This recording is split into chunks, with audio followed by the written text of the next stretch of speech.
ചിന്തകരുടെ വാക്കുകളിൽ കാണാം, സ്വന്തം കുഞ്ഞിനെ കൈപിടിച്ച് നടന്നുകൊണ്ടിരിക്കുമ്പോൾ ഈ കുട്ടി എങ്ങനെയാണ് എന്നൊരാൾ ചോദിച്ചാൽ ആ സമയത്ത് നിങ്ങൾ പറയുന്ന മറുപടി എന്താണോ അതായിരിക്കും കുട്ടിയുടെ ഭാവി.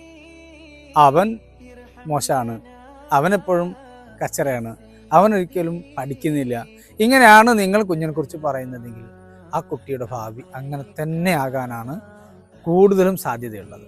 നേരെ മറിച്ച് കുറച്ചൊക്കെ കുറവുകളുണ്ടെങ്കിൽ അതെല്ലാം മറ്റുള്ളവരെ അറിയിക്കാതെ ആ കുഴപ്പമില്ല, നല്ല മോനാണ്, അവൻ അത്യാവശ്യം പഠിക്കും, നല്ല സ്നേഹമുള്ള മോനാണ്, എപ്പോഴും പറയാൻ പറ്റിയ വാക്കാണത്, നല്ല സ്നേഹമുള്ള മോളാണ്, നല്ല സ്നേഹമുള്ള മോനാണ്, കാര്യങ്ങൾ കണ്ടറിയാൻ കഴിയും, നമ്മുടെ വേദന മനസ്സിലാക്കാൻ കഴിയും, ഇങ്ങനെ ഇമോഷണലായി നമ്മളെ കുറിച്ച് നമ്മളോട് അടുക്കാൻ പറ്റിയ വാക്കുകൾ പ്രയോഗിച്ചാൽ ഒരുപാട് പഠിപ്പൊന്നുമില്ലെങ്കിലും ഈ കുട്ടികൾ നമ്മുടെ കൂടെ മരണം വരെ നമ്മുടെ സപ്പോർട്ടറായിട്ടുണ്ടാവും. നേരെ മറിച്ച് സ്നേഹം കുറവാണ്, വികൃതിയാണ്, അതുകൊണ്ട് നമ്മളൊന്നും ലാഭിക്കുന്നില്ലെന്ന് നോക്കണം.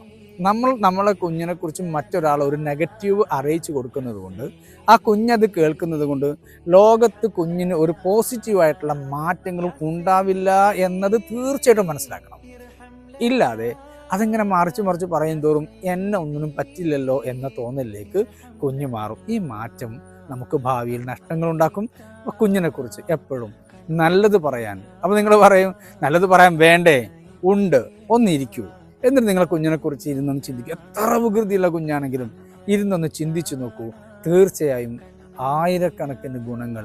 നമ്മുടെ നെഗറ്റീവിൻ്റെ കണ്ണട എടുത്തൊന്ന് മാറ്റുക, എന്നിട്ട് പോസിറ്റീവിൻ്റെ കണ്ണട വെച്ചിട്ട് നോക്കൂ. നിങ്ങൾ കുഞ്ഞിൽ ഒരുപാട് നന്മകളുണ്ട്, ആവർത്തിച്ചു പറയൂ. അത് കുഞ്ഞുങ്ങൾക്ക് വലിയ സപ്പോർട്ടായിരിക്കും. അവർ വിജയിക്കും, ഉന്നതങ്ങളിലെത്തും. സന്തോഷങ്ങളുണ്ടാവട്ടെ.